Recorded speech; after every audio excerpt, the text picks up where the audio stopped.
This is one of the biggest women-only protests in Korean history. And it's not even the only one today. Feminism in South Korea is exploding. A lot of movement is happening literally everywhere, literally popping up like mushroom. Yoo Jin-do is a filmmaker. She's been following the rise in women's protests here. What you can see is like pure anger.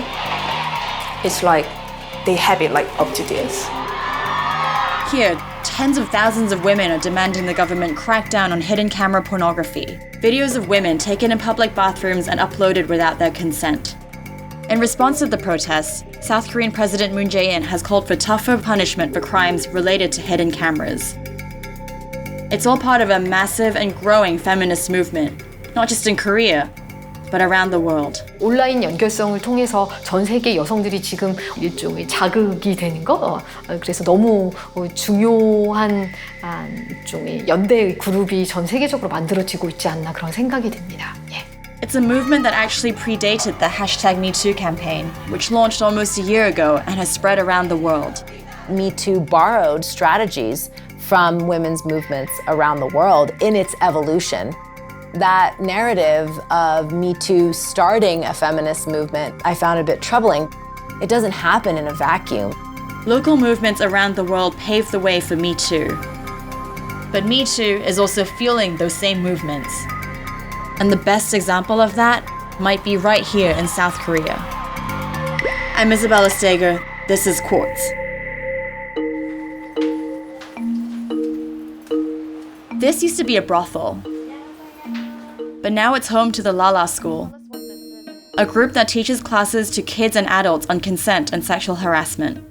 그래서 스티커를 그 아이들의 몸에 붙이고 반드시 허락을 받도록. 그래서 여기 있는 거 떼어도 되니?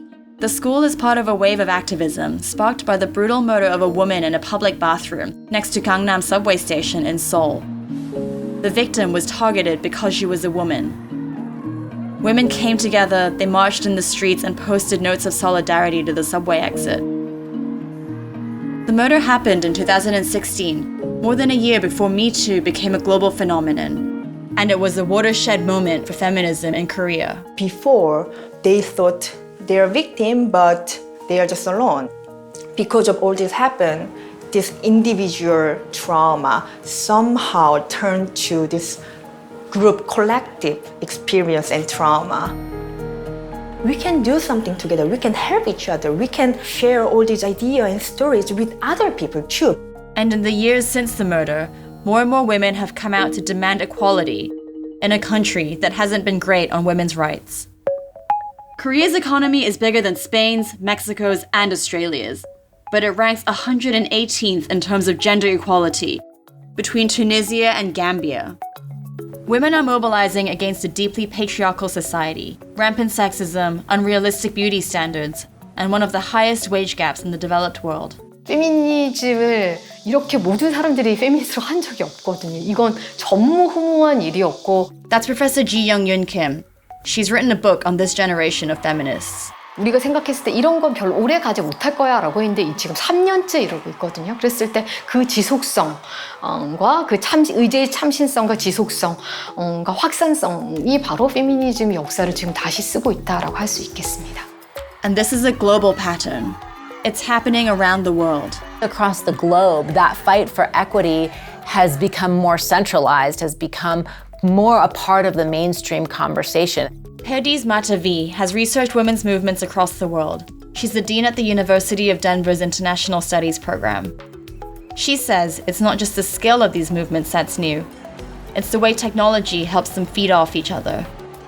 I remember the iconic image of the women returning to Ireland to vote, and friends and cousins of mine in Iran posting that on their Facebook pages. Feminists in Japan and Korea are meeting online to share stories of harassment and encourage each other. 일본 페미니스트 여성들이 굉장히 환호하고 굉장히 영감이 지점으로 삼으면서 서로가 연대하고 영감을 주고받고. 2 decades ago, it was very hard to get a group of women's activists from Iran in conversation with a group of women's activists in Chile. But today, we can do it instantaneously. These movements, as they gain traction, they empower each other, I think, on a constant basis. And the best example of that is Me Too. It wouldn't have been possible without these earlier local movements. But Matavi says it's now also sustaining those same movements. When Me Too happened, it fed that really important cycle of breathing new life into movements that were already underway, but further empowering folks that may have been feeling battlefield fatigue. That's exactly what happened in Korea earlier this year. The movement sparked by the Gangnam murder was suddenly reinvigorated by Me Too, when a woman appeared on live TV 굉장히 힘든 기억입니다. and accused a high-ranking government official of sexual assault. 허리를 감싸 안고 엉덩이를 쓰다듬는 행위를 상당 시간 동안 하였습니다. This accusation caused a chain reaction that took down a half dozen of the country's most renowned writers, filmmakers, politicians, and professors. It sparked more protests and gave women a bigger platform to share their stories. At the same time, the forces of connectivity and technology that enabled this explosion of feminist movements are also accelerating the global counter-trend, the backlash. 온라인 공간 안에서는 정말 몇 초, 몇 분 간격으로 여성 혐오적인 이야기가 많이 나오고. In Korea, the backlash has been fierce. At the hidden camera protests, we agreed not to show anyone's face. Women feel it's too dangerous to be identified.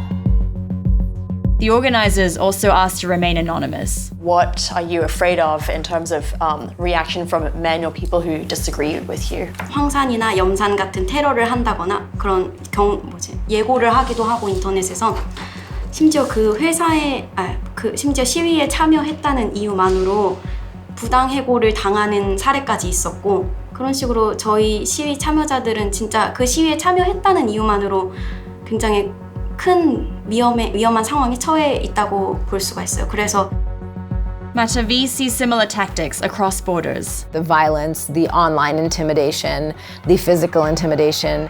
If we go back to Iran, women were arrested on a lot of raids. You'd have public floggings to send a message. These are very heavy prices to pay. But, she says, there's hope. The power of these movements is that they don't back down. And we are now starting to see the fruits of that success. Women around the world are fighting for their rights with renewed intensity. But it's hard to know how long that intensity will last. The answer might be in Korea, where the feminist moment has lasted way longer than anyone thought possible, and where it's still going. It's a really emotional task. It's really hard to not to be emotional because it's about my life, it's about my issue, it's about my identity.